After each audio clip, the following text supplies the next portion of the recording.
to my channel. At kung bago ka dito, please subscribe. And I am Princess Hanatas and I'm very pleased to meet you. We are going to review and unbox yung bagong collaboration ni Miss Kris Aquino sa Bilena. At excited ako kasi umorder ako, actually first time kong umorder sa Beauty Manila and ang bilis-bilis ng kanilang shipping. Umorder ako ngayong araw tapos the next day, andyan na agad. So, I'm very happy. And then, syempre, excited din akong i-unbox tong collaboration ni Miss Kris Aquino, ni Tita Kris. Wow, nakikita. And, the fact na fan ako ni Bilena, so excited din ako. And ganito yung packaging nila, Beauty MNL, very, very classy. And then, dun sa in-order ko, binigyan nila ako ng free, which is, I think, ano lang naman to, mga testers, but, being the first timer na umorder ako sa kanila, ang galing ha, binigyan nila ako ng free na ganito. And then, pag-usapan natin yung collaboration ni Miss Kris Aquino with Bilena. So, may nilabas silang dalawang product. Yung isang lipstick, and then isang eyebrow liner with eyebrow mascara. At ang gusto ko dito, being Kris Aquino na nakipag-collab kay Bilena, ay hindi naman ganun kamahal yung kanilang price. The fact na si Miss Kris Aquino yun best. Yan. So, minentain ni Bilena yung kanilang affordable products. Although, dalawang product pa lang yung nalalabas nila. They have two shades sa lipstick, which is the Life and Love. Yung Life, yun yung parang nude pink nila. And then yung Love, yun naman yung red. And it costs 245 pesos only. The fact na si Miss Kris Aquino yun, affordable pa rin 245 pesos, hindi lumagpas ang 300 pesos. So, okay na yun. And yung kanilang brow liner with brow mascara, it costs 275 pesos. They have two shades, the Happy Taupe and the Beyond Brown. And it costs 275 pesos lang, bes. So, kinuha ko lang yung alam kong magagamit ko everyday at ayoko namang kunin yung mga hindi ko magagamit. So, kumuha lang ako ng isang shade ng lipstick and isang shade ng brow mascara. So, ito yun. Ito yun, guys. And, dun sa lipstick, ang kinuha kong shade is the Life. Yung nude pink nila kasi ito yung magagamit ko for everyday. And then, yung sa brown naman, ang kinuha kong shade is yung Beyond Brown. Dahil ito yung ka-shade ng aking hair. Dahil meron akong dark hair. So, open na natin. Very classy yung kanilang packaging. Nakalagay dito yung parang signature ni Miss Kris Aquino. And then, love, love, love. And then, yung manufacturing date dito, tsaka yung batch number. And then, meron na rin siyang cruelty-free sign dito. Kaya, okay siya. Sorry. Pero nakalagay pa rin dito, although this is a local product, may nakalagay pa rin dito na made in China. Actually, natitempt na ako talaga na manood ng mga reviews nito, pero pinipigilan ko talaga yung sarili ko para naman mabigyan ko kaya ng honest reviews and first impressions ko. Yan. So, may plastic yung kanilang packaging sa labas. And then, pag inopen mo yung box, ayan, nandito din yung shade. Yan. Ganito siya. Feeling ko, plastic yung kanilang packaging. And pag open natin, dahan-dahan lang. Ito siya. Matte lipstick pala to. Ay! Retractable siya. Tingnan natin kung gaano karaming product. Yan. So, ganito siya karami.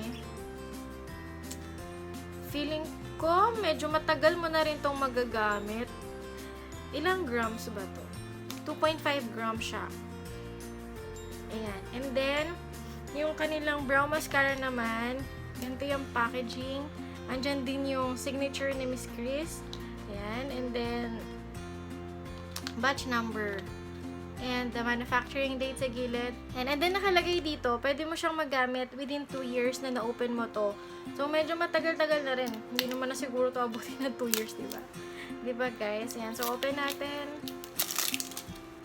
Ganito yung kanilang packaging.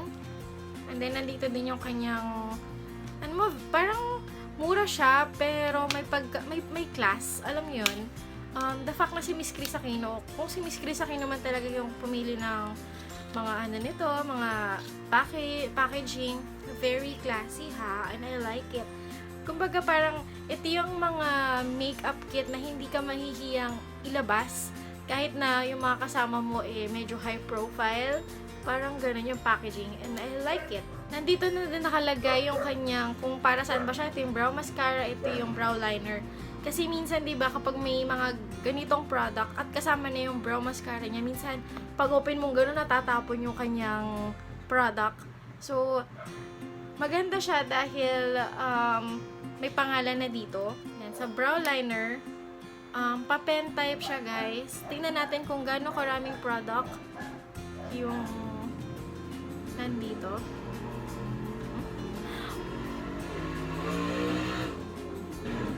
Yan. So, ganito karami yung kanyang product. Parang ang iksi niya. Parang ang iksi niya, guys. Parang naiiksian ako. Okay. Baka naman kasi pag ginamit mo to, hindi naman ganun agad na pupudpud. So, tingnan natin. And then, sa kabilaan, dito ngayong brow mascara nila. Which is, oh! Ang liit ng wand! Gusto ko tong mga ganito. May amoy siya, bes. Para nakokontrol mo yung paglagay ng product sa iyong eyebrows. So, sa makeup natin ngayon, wala akong nilagay na eyebrows and lipstick dahil nga ito ang gagamitin natin ngayon para makompleto ang ating makeup look. Ayan. So, una, gamitin muna natin yung eyebrows. Lalapit ako ng konti sa inyo, guys. May bumps ako, sorry. Ayan. So, gamitin muna natin yung eyebrow liner. Ayan.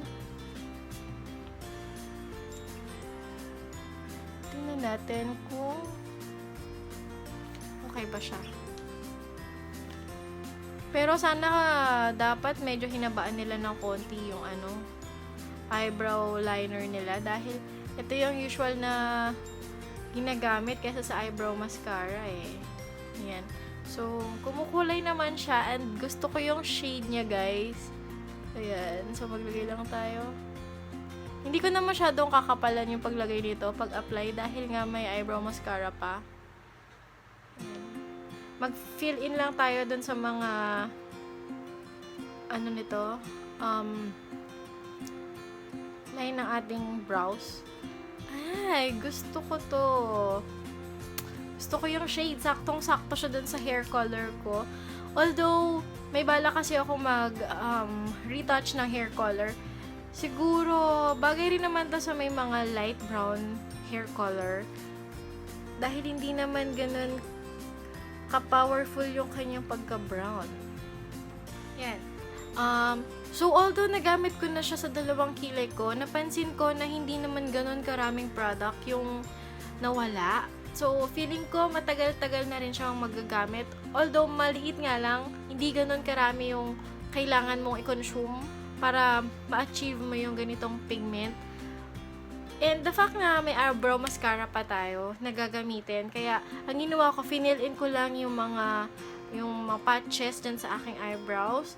And ito na, gagamitin na natin yung eyebrow mascara. Ang ganda ng one nila, very, very, very small lang. Gusto ko yung mga ganitong eyebrow mascara kasi nakokontrol mo yung paglalagay. Hindi katulad ng mga eyebrow mascara na yung one niya parang pang pang lashes. Ganon. Ayan. So, ang ganda. Ang ganda ng wand. Maglagay tayo ng product. And may amoy yung kanilang eyebrow mascara. The usual eyebrow mascara scent. Yung parang amoy chemical na ganon. So, let's move on sa lipstick. So, eto nga. Ang kinuha kong shade ay ang Life. Ito yung warm nude nila. And, retractable siya, guys. Ayoko kasi din yung tinatasahan. Kasi, parang, alam mo yun? Ayoko talaga ng tinatasahan kasi, una-una, ang hirap humanap ng sharpener para dun sa lipstick na yun. And then, parang hindi siya hygienic kasi, if you know what I mean. Ayun. So, maganda siya dahil retractable. Okay, so, ang gagamitin kong salamin itong camera ko na lang. So, ito.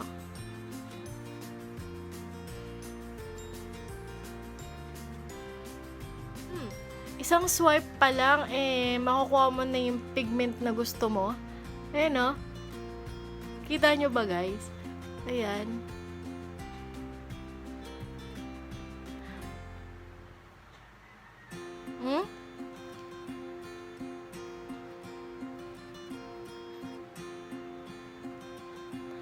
And, although matte siya, may pagka-creamy siya.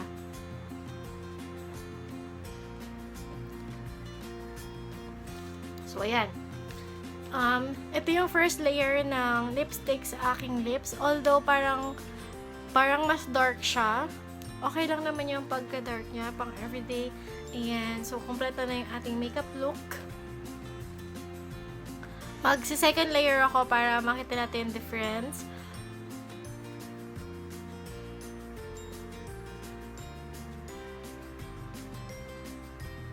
Parang ganun pa rin. Kasi yung ibang lipstick, kapag nag-second layer ka, medyo mas nagda-dark pa. Pero ito, hindi. Kasi, wala akong nakitang pag-dark dun sa kanyang pigment. Ayan. So, kompleto na ang ating makeup look. So, let's move on sa aking thoughts about this product. Number 1, price-wise. The fact na collaboration to ni Miss Kris Aquino with Bilena, hindi pa rin nawala sa claim ni Bilena yung kanilang affordable products. Although, nagmahal siya ng konti kasi yung kanilang lipstick nag-range lang siya ng 120 to 170 pesos. Let's consider naman, guys, na collaboration to ng isang artist, celebrity, sa isang makeup brand. And wag natin kalimutan, guys, na Kris Aquino collaboration to. And the fact na mura pa rin siya, ha? Mura pa rin siya para sa akin. Compare dun sa ibang mga celebrities na nakipag-collab sa ibang makeup brand, napakamura nito, guys. And nga pala, nakalimutan ko yung lipstick, hindi ko nasabi sa inyo yung amoy. Okay. May amoy siya. May amoy siya, pero hindi ganun katapang. Alam niyo yun? Hindi naman disturbing yung amoy niya.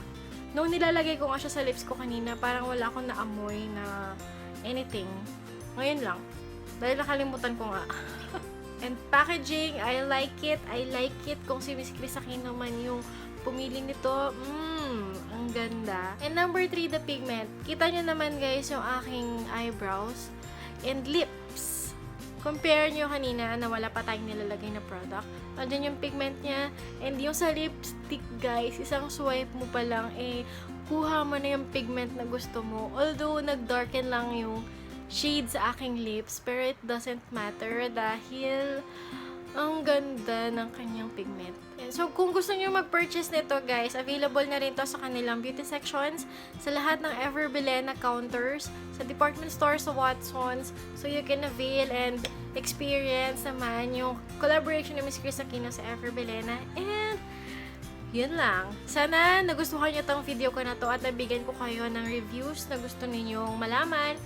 And, thank you for watching my video, guys. And, I hope to see you on my next one. Kung hindi ka pa nakaka-subscribe, please subscribe to my channel and please hit the like button. And pakiclick na rin yung notification bell sa baba para naman ma-notify ka whenever I get new videos.